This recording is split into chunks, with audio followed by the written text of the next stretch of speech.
সরকারি শামসুর রহমান কলেজের একাদশ শ্রেণীর সাধারণ এবং বিএম শাখার ছাত্রছাত্রীরা, আশা করি তোমরা সবাই ভালো আছো। আমিও ভালো আছি। তোমাদের উদ্দেশ্যে নিয়মিতভাবে আমি প্রতি রবিবার এবং বুধবার অনলাইন ক্লাস কার্যক্রম চালিয়ে যাচ্ছি। তারই ধারাবাহিকতায় আজকে আবার তোমাদের মাঝে নতুন ক্লাস নিয়ে হাজির হয়েছি।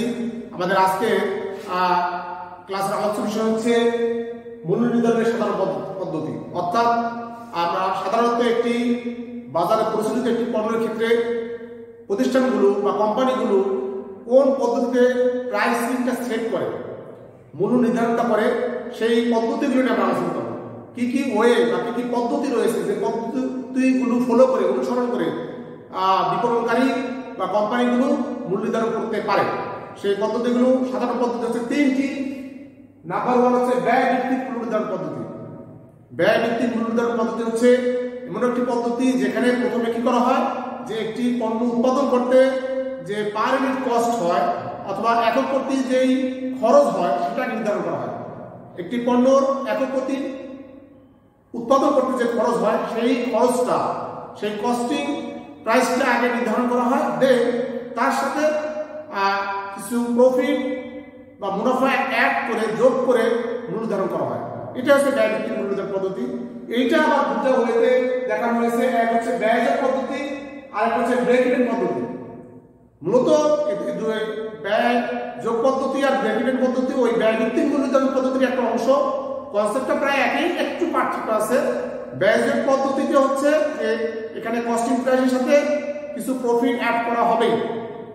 সাপোজ একটা পণ্য উৎপাদন খরচ 10 টাকা, এর সাথে 2 টাকা প্রফিট যোগ করে 12 টাকায় সেলিং প্রাইস নির্ধারণ করা হলো। অর্থাৎ পণ্যটি প্রাইস সেট করা হলো 12 টাকা, 2 টাকা প্রফিট অ্যাড করে। এই 12 টাকা হচ্ছে ব্যয়যোগ পদ্ধতি। আর অন্যদিকে ব্রেক ইভেন পদ্ধতিটা কি? ব্রেক ইভেন পদ্ধতি হচ্ছে এমন একটি পদ্ধতি যেখানে একটি পণ্যর উৎপাদন খরচ একক প্রতি যা হবে, সেলিং প্রাইসে তাই হবে। যেমন যদি একক প্রতি উৎপাদন খরচ যদি 10 টাকা হয়, সেলিং প্রাইসে 10 টাকাই হবে। এখানে কোনো নো প্রফিট নো লস, অর্থাৎ প্রতিষ্ঠানটি কোনো ধরনের প্রফিটও হবে না, প্রতিষ্ঠানের কোনো লসও হবে না, জাস্ট তারা সার্ভাইভ করবে, টিকে থাকবে। লাভও হবে না, লসও হবে না, কস্টিং প্রাইসটা উঠে আসবে। এই কনসেপ্টটাকে বলা হচ্ছে ব্রেক ইভেন পদ্ধতি। ক্লিয়ার? কোনো লাভ হবে না, লস হবে না, যেই পদ্ধতিতে এবং পদ্ধতিতে মূল্য নির্ধারণ করাটাই হচ্ছে ব্রেক ইভেন পদ্ধতি। এটা সাধারণত কখন করা হয়?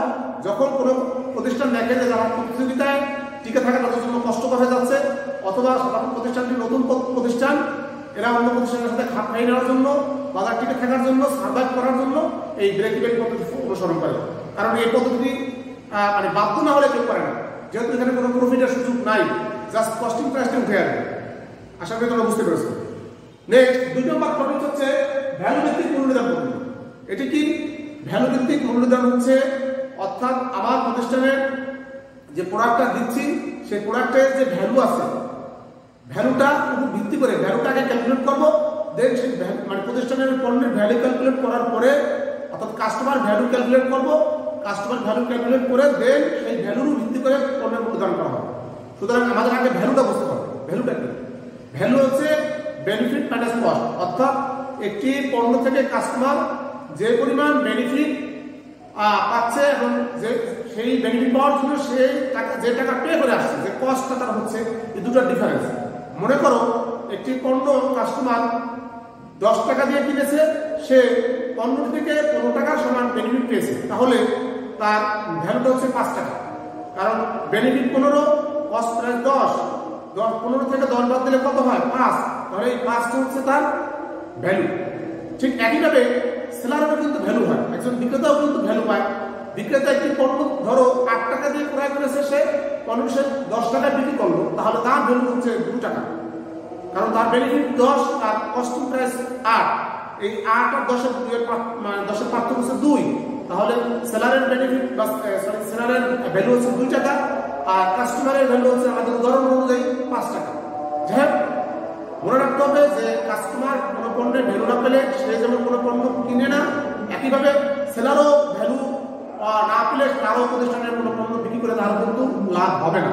যাই হোক, মূল কথা আসি আমরা যে যদি কাস্টমারের ভ্যালুটা ক্যালকুলেট করা দেখা যায় যে এই প্রতিষ্ঠানের বা এই পণ্যের ভ্যালুটা বেশি, তখন প্রাইসও একটু বেশি হবে।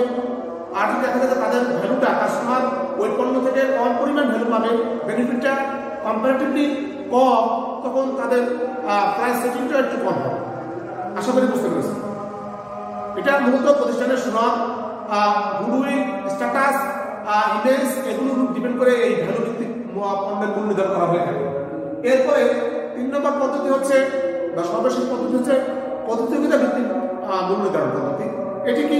এটি হচ্ছে বেসিক্যালি অর্থাৎ আমার যে প্রতিযোগী আছে সেই প্রতিযোগিতার অনুসরণ করে, প্রতিযোগিতা যে পদ্ধতি অনুসরণ করে সেই পদ্ধতিতে অনুসরণ করে মূল্য নির্ধারণ করা। অর্থাৎ প্রতিযোগী যেভাবে পণ্য দাম নির্ধারণ করে আমরা সেটা নির্ধারণ করবো। এই পদ্ধতিটা হচ্ছে প্রতিযোগিতা ভিত্তিক মূল্য নির্ধারণ পদ্ধতি।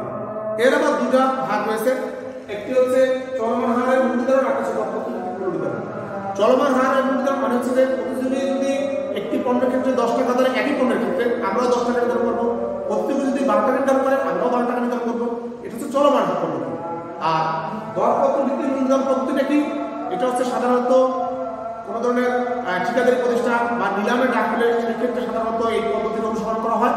এবং এই দরপত্র ভিত্তিক মূল্য নির্ধারণ পদ্ধতির কনসেপ্টটা হচ্ছে বেসিক্যালি যেখানে যে সবচেয়ে বেশি মানে সবচেয়ে লোয়েস্ট প্রাইসটা যে মানে প্রাইসে যে কাজটা করতে রাজি হবে তাকেই অর্ডার দেওয়া, অর্থাৎ সেই প্রাইসে সেটিং করা, লোয়েস্ট প্রাইস সেটিং করা, এবং হাইস্ট প্রাইস না, লোয়েস্ট প্রাইস সেটিং করা হচ্ছে দরপত্র ভিত্তিক মূল্য নির্ধারণের ক্রাইটেরিয়া। এবং যারা নিলামে বা ডাকে অনুসরণ করে তাদের মধ্যে যে সবচেয়ে বেশি কম প্রাইস বলবে তাকে কাজটা দেওয়া হয়। এই কনসেপ্ট ভিত্তি করে এই দরপত্র ভিত্তিক মূল্য নির্ধারণ পদ্ধতি নির্ধারণ করা হয়। এই হচ্ছে আমাদের সাধারণত একটি পণ্যের ক্ষেত্রে মূল্য নির্ধারণের এই 3টি পদ্ধতি রয়েছে। এই 3টা পদ্ধতি যে কোনো একটি পদ্ধতি কোম্পানি বা মার্কেটার অনুসরণ করতে পারে। আশা করি তোমরা বুঝতে পেরেছো। আমাদের আজকের ক্লাস এখানেই